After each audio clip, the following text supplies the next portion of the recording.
Welcome to the CISSP Cyber Training Podcast, where we provide you the training and tools you need to pass the CISSP exam the first time.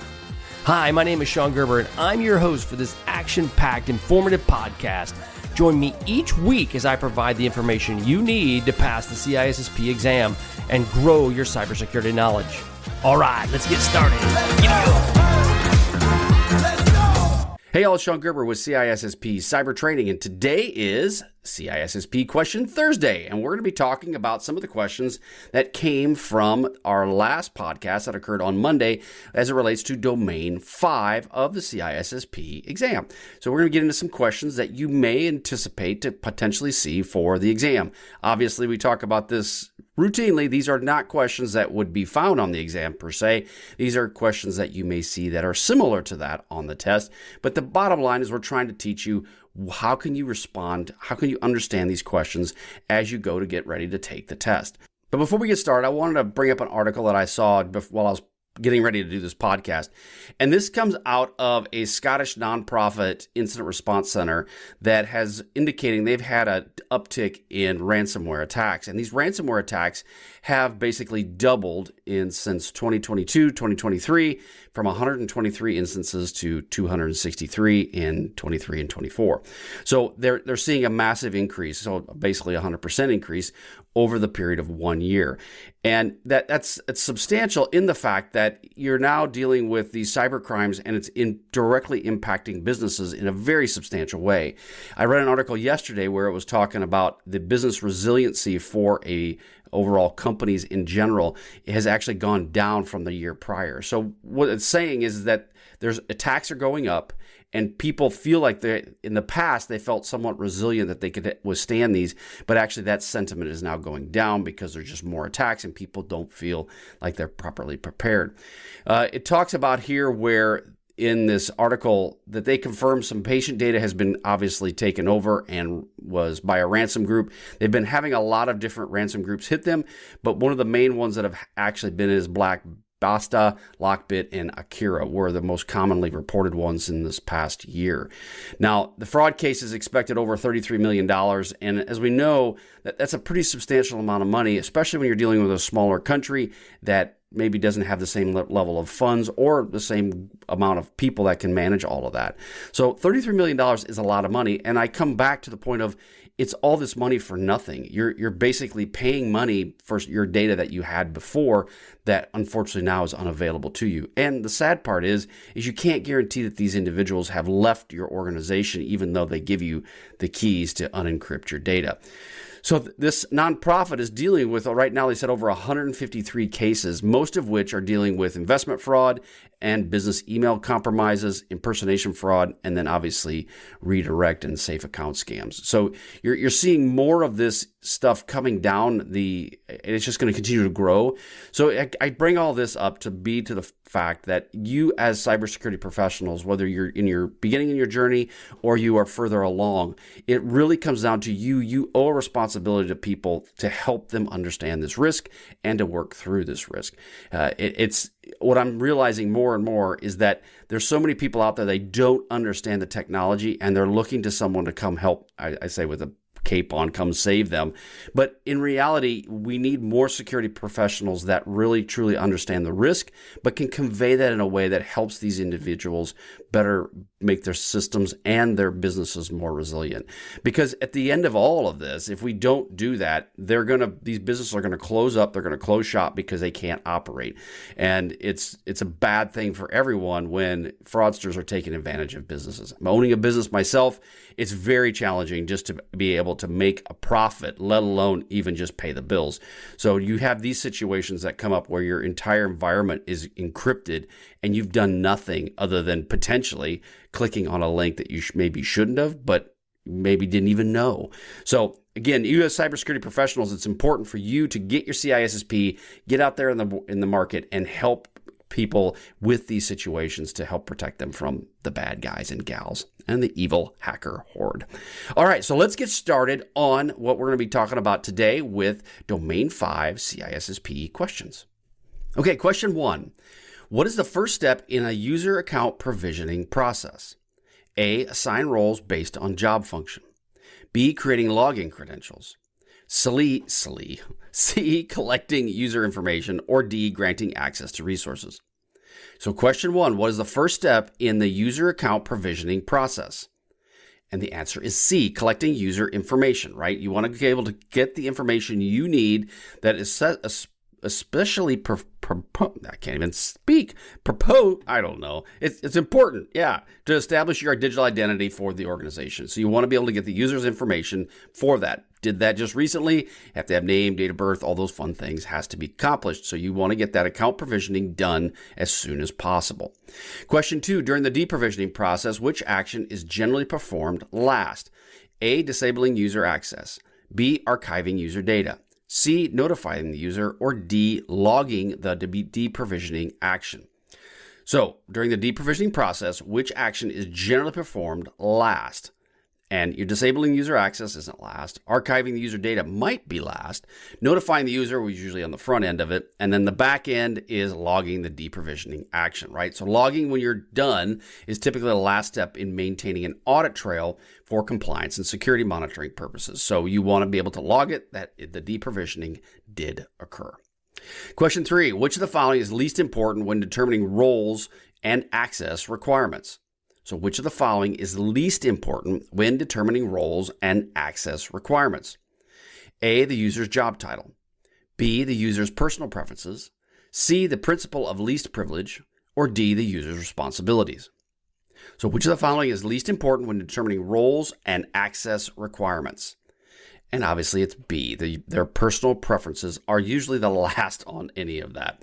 I don't think anybody ever really cared too much about my personal preferences as it relates to these accounts. So access should be based on your job responsibilities and the principle of least privilege, not your personal preferences.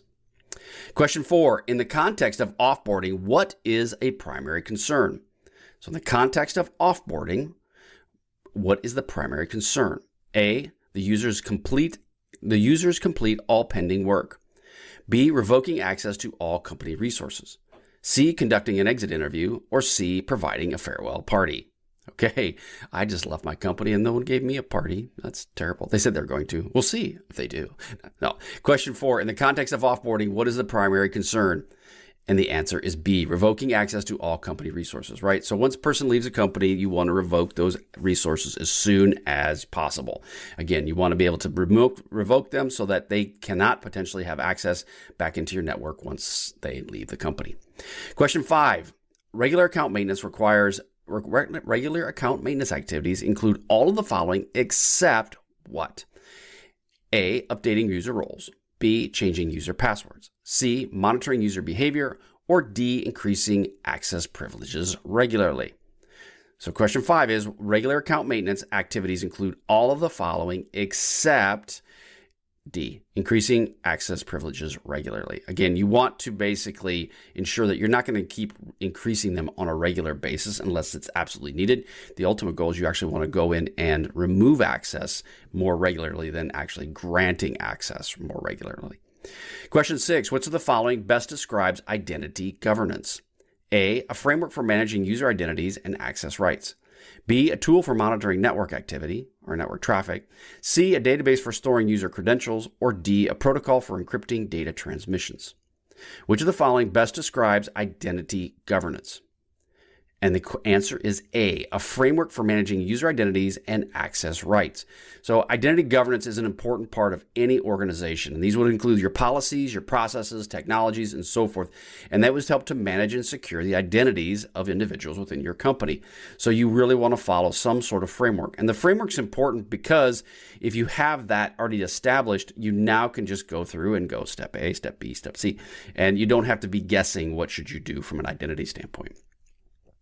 Question 7, privileged access management or PAM tools are a primary use for what? Okay, so not the spray for your cooking. It is a tool. What is it? What is a PAM, a privileged access management tool? What are they used for?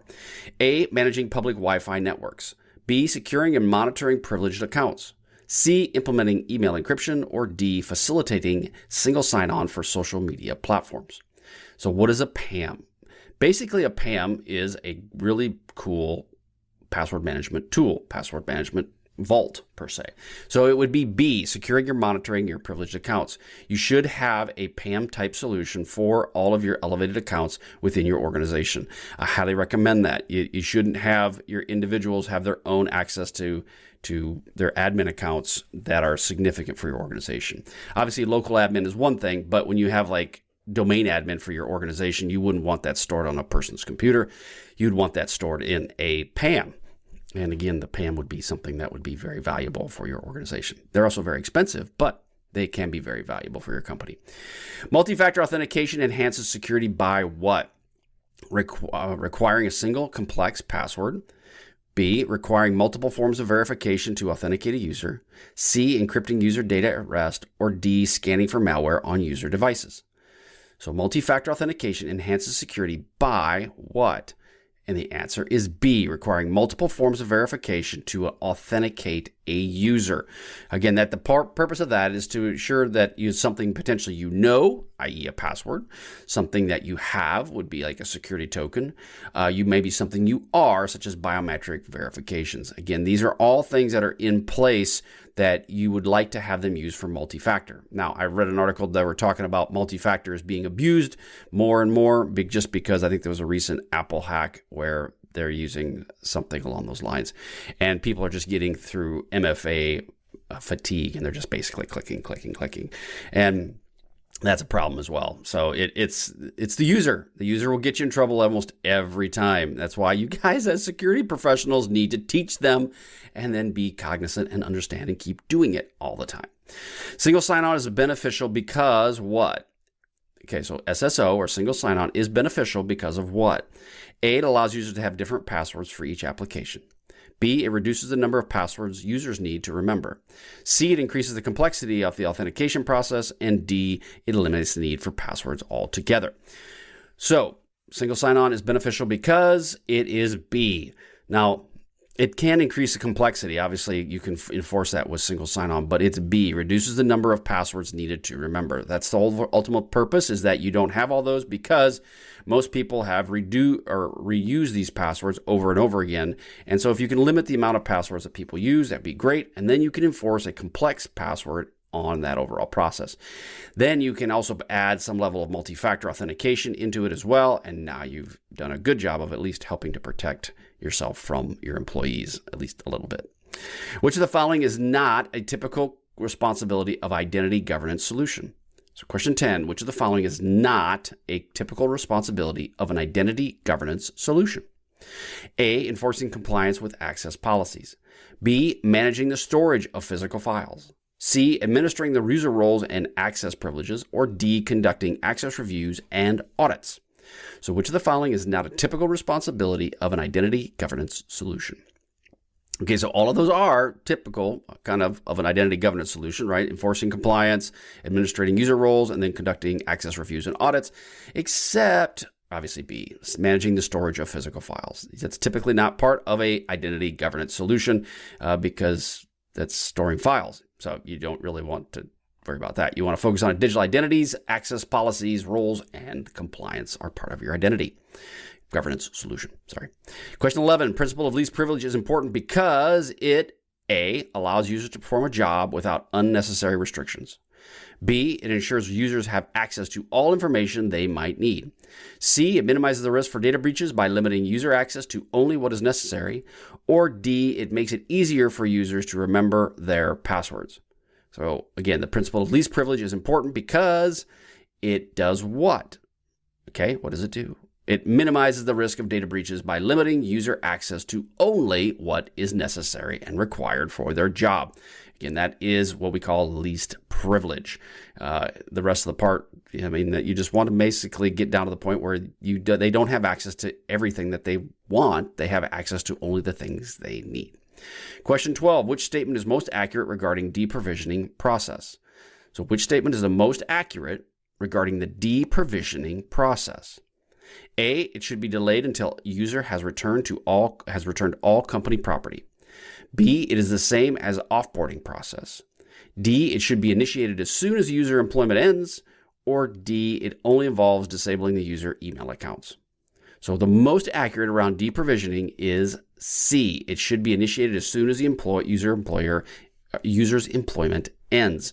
Okay, again, this should be happen immediately. Now, in the case of myself, I worked for a couple weeks after I left, but the day that I walked out the door, they then in turn turned off my account.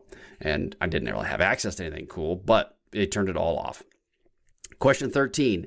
In a privileged access management session, monitoring is used to do what? So in a PAM session, monitoring is used to do what? Okay, so if you have a PAM session, you're logging in, you're using the PAM tool, what's happening? A, it provides users with remote access to company resources. B, it tracks and records privileged sessions for auditing and forensic purposes. C, it encrypts communication between the user's device and company servers. Or D, it facilitates the sharing of user credentials among team members. So it does a lot of those, but what is it the session monitoring used for? And it is B, to track and record privileged sessions for auditing and forensic purposes.